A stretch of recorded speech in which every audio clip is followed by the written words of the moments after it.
Ennimiro ezisaaliddwa okusinga z'abatuuze okulimala Joseph ne Edward Katonga abakozi ba George Sembeguya agambibwa okubanga ennannyini ttaka Songa abagambibwa okusaawa ebirime batabani b'omugenzi Leewo be bakayanira nabo ettaka lino. Badde ngenza okkera ku makya nsanze emmere yange nga banna bagitemye naye nga nzi wano nayingirawo 92 nga nakwasibwawo nnannyini ttaka omukadde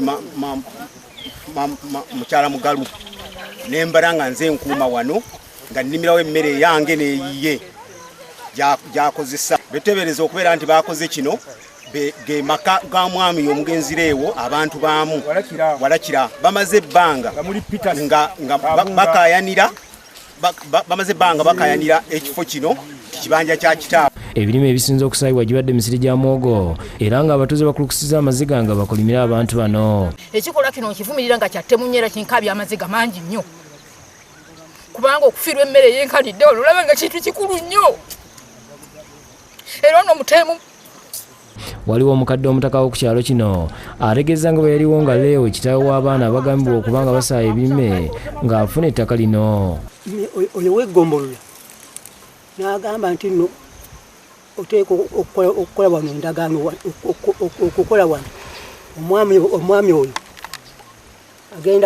agenda kugula wano nze neŋŋaana naye weggombolula nankaka n'amaanyi nti nno wandika awo bapita Kabunga ne Sendi babadde ku poliisi eggulo ne bajja ne basaawa emmere ekiro.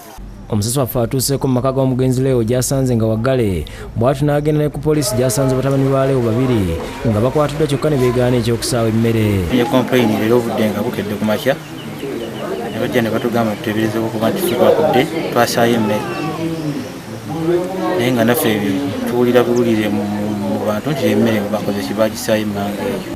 Akulira okunoonyeza ku buzibu emisango ku poliisi e Bujuuko Alex Kajimu ategeeza nti ayimirizza okukolera ekintu kyonna ku ttaka lino okutuusa nga kkooti esazeewo goye ku bwannannyini.